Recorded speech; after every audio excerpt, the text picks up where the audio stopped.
ګران مینوالو السلام علیکم. زه ستاسو قربان یم سبحان تاسو ګورئ چمکني ټي وي. څو ورځو کې سی پی ایل سٹارټ کېدو والا دی او سی پی ایل به کله سٹارټ کېږي، د کې کوم ټیمونه دي، د کې به نور څه وي.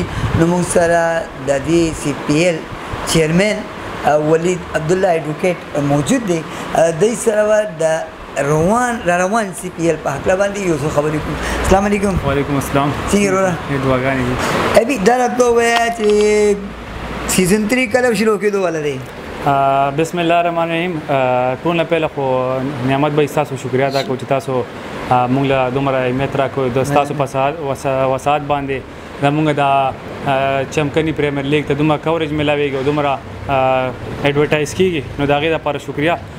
بل به دا وایي چې زموږ چمکني پریمیر لیګ موږ سالانه کوو او د دې هم یو ډیټ دی د سیزن 1 سیزن 2 سیزن 3 درې وړاندې یو ډیټ دی 1 اکتوبر زموږ یو ډیټ دی او هغه کې چینجز موږ کوو نه. ها دې کې چینجز نشته. ها دا راته وایه چې دې کې روان سیزن 3 کې کم ټیمونه به حصہ اخلي؟ سیزن 3 کې خو سیزن 2 کې چې کوم ټیمز وو هغه یو ما خپل ټیمز برقرار او ساتل مینټین وساتل چې مونږ نه پریدو. داسې ناظرین چې هغه مخکې دا دغنی کې پته ورته ني چې کوم ټیمونه کایندلی لګو هغه ته لګ وضاحت وکړي د ټیمونو باره. یاره جی پدې کې خو جی مونږ سره دا 8 ټیمز دي. پهله وینر دی هغه بل چیمپیون پاتې شو برادرز 11 دی، بیا ورپسې رنر دی آی کې چمکني دی، بیا ورپسې د کرنل ریاض مجان ارچی دا ټیم دی، بیا ورپسې الخدمت فاونډیشن چمکني خالد وقاص ټیم دی، بیا ورپسې ملک شهاب ټیم دی ایم اس کے شو، بیا ورپسې بیرستر امیر ټیم دی ایچ کے چمکني شو، بیا ورپسې بابا خیل چمکني دی هغه د اعجاز خان ټیم دی، بیا ورپسې چمکني سوکني خیل ټیم دی هغه د انتخاب خان چمکني ټیم دی. نو بس دا ټیمونه دي مونږ سره 8 ټیمز دي او بل ځل موږ سره دا و دې ځل موږ سره دا دي موږ سره خلک خواهشمن ډیر دي ټیمونه ډیر دي موږ خلک ګیلې کوي خو بس ایکسټند کول نه شو.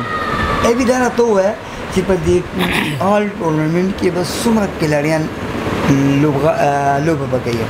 یاره بل ځل خو موږ سره فارم سره راغلي 170 دي د فارم سره راغلي 150 پورې، نو پلیئرز خو په پلیټ کېږي هغه 120 په پلیټ کېږي وایي ته وکټ سم ملاويږي. باقي چې کم 30 پاتې شول بس هغه ته خو موږ دا و چې نیکسټ ټایم به شي ان شاء الله هغه د پاره دی. چیرمن د تاواز کې خلک یاره جی چیرمن ته خلک आवाज کوي هغه دي د پاره یاره یو خدا موږ د سوکنو کرکټ کو بلکې اورال موږ کتو کرکټ کلر کرکټ نو دا لیگ سیستم نو کلر کرکټ نو دا کلر کرکټ ما انټروډوس کو سوکنو لپاره کدا سو کوئی کنه ما انټروډوس کو کلر کرکټ او ما خلکو ته لیگ سیستم خلکو ته مې خو چې دا سیاسي کرکټ کیږي او پروفیشنل طریقې سره کو زما ان شاء الله د تاسو په چینل باندې زدا ټول چمکنو ته چې دا چمکني پریمیر لیګ د کرکټ لپاره دی.